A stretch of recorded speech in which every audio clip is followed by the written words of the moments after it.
Hey kids, Auntie Lou here and Hunter's here as well.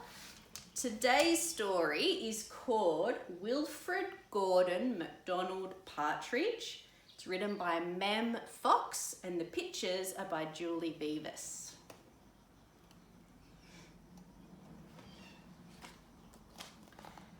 There was once a small boy called Wilfrid, Gordon, McDonald, Partridge, and what's more, he wasn't very old either. His house was next door to an old people's home, and he knew all the people who lived there.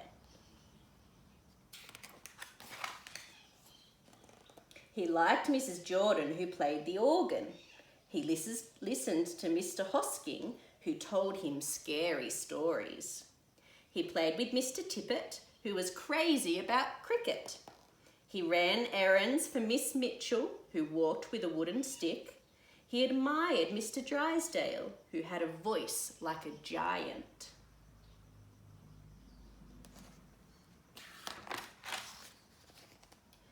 But his favourite person of all was Miss Nancy Allison Delacourt Cooper, because she had 4 names just as he did. He called her Miss Nancy and told her all his secrets.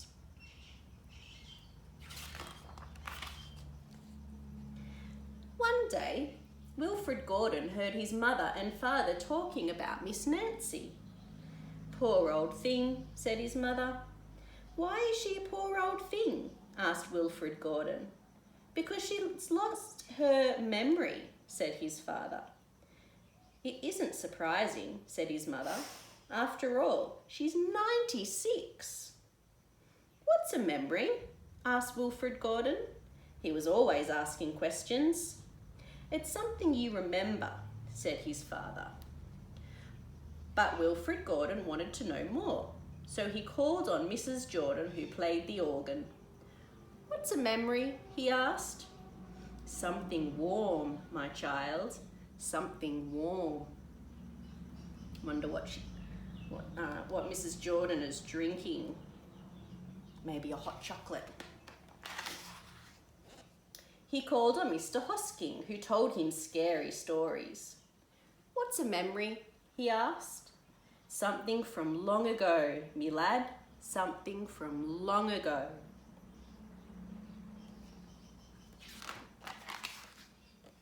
He called on Mr. Tippet, who was crazy about cricket. "What's a memory?" he asked. "Something that makes you cry, my boy, something that makes you cry." He called on Miss Mitchell, who walked with a wooden stick. "What's a memory?" he asked. "Something that makes you laugh, my darling, something that makes you laugh."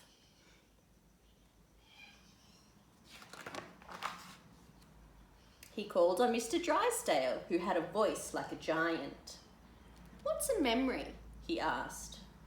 "Something as precious as gold, young man, something as precious as gold."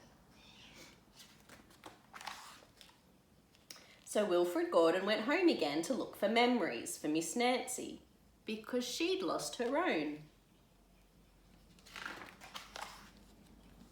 He looked for the shoebox of shells he had found long ago last summer and put them gently in a basket. He found the puppet on strings, which always made everyone laugh, and he put that in the basket too. He remembered with sadness the medal which his grandfather had given him, and he placed it gently next to the shells. It's like he's creating a memory box, isn't it? Next he found his football, which was as precious as gold. And last of all, on his way to Miss Nancy's, he went into the hen house and took a fresh, warm egg from under a hen.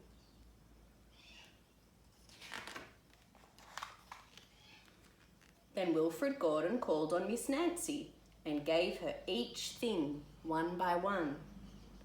"What a dear, strange child to bring me all these wonderful things," thought Miss Nancy.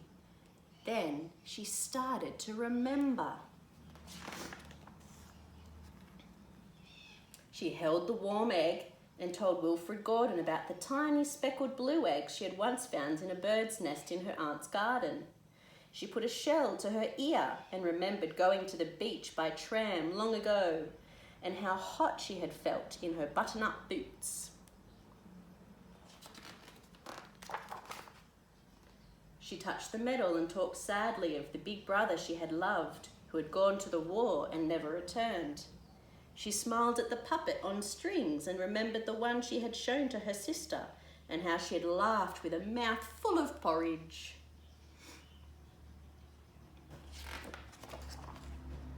She bounced the football to Wilfrid Gordon and remembered the day she had met him and all the secrets they had told. And the two of them smiled and smiled because Miss Nancy's memory had been found again by a small boy who wasn't very old either. And that's the end. Did you like that one? Maybe you could create a memory box where you go around and look in your garden for things that remind you of different memories. See ya!